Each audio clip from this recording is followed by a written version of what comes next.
అమెరికాను ఇన్నాళ్లో షాహెద్ డ్రోన్లు గుక్క తిప్పుకోనీయకుండా చేస్తే ఇప్పుడు దానికి తోడుగా ఒక చౌకబారు క్షిపణి ఖైబర్ షెకాన్ వచ్చి చేరింది. 1400 కిలోమీటర్ల రేంజ్ వరకు దూసుకెళ్లగలిగే ఈ క్షిపణి పశ్చిమాసియాలోని అమెరికా స్థావరాలపై జరిగిన భీకర దాడుల్లో కీలక పాత్ర పోషించింది. పాత ఇరాన్ క్షిపణులతో పోలిస్తే ఇది విభిన్నమైంది. ఘన ఇంధనంతో పనిచేస్తుంది. శత్రువుపై వినియోగించే ముందు దీనిలో ఇంధనం నింపాల్సిన అవసరం లేదు. ఫలితంగా వీటిని ట్రక్కులపై లోడ్ చేసి వేగంగా తరలించి శత్రువుపై దాడి చేయవచ్చు. దీంతో ఇరాన్ క్షిపణి లాంచర్ల కోసం యుద్ధ విమానాలు వెతికే వేళ త్వరగా తప్పించుకునే అవకాశం ఉంది. యుద్ధం వేళ కొన్ని ఖైబర్ క్షిపణులను కూల్చినా ఇరాన్ ప్రత్యేకమైన ఫ్లైట్ పాతలు, కదలికలు, స్పీడ్తో వీటిని అమెరికాకు దొరకకుండా చేస్తోంది. దీనికి తోడు కొన్ని వేరియంట్లకు ముక్కు భాగంలో ఇరాన్ చిన్న ఇంజిన్లను అమర్చుతోంది.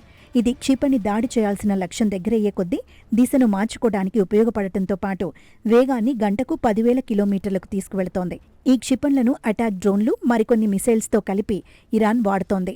యుద్ధం ప్రారంభం నాటికి ఇరాన్ వద్ద సుమారు 2,500 ఖైబర్ షెకాన్ క్షిపణులు, ఇతర మిసైల్స్ ఉన్నాయని అమెరికా అంచనా వేసింది. వీటితో పాటు అండర్ గ్రౌండ్ ఆయుధ కేంద్రాల్లో మరిన్ని అసెంబ్లింగ్ చేస్తున్నట్లు భావిస్తున్నారు. కాకపోతే క్షిపణి ఇంజన్ల ఉత్పత్తి కేంద్రాన్ని మాత్రం అమెరికా ధ్వంసం చేసినట్లు సమాచారం.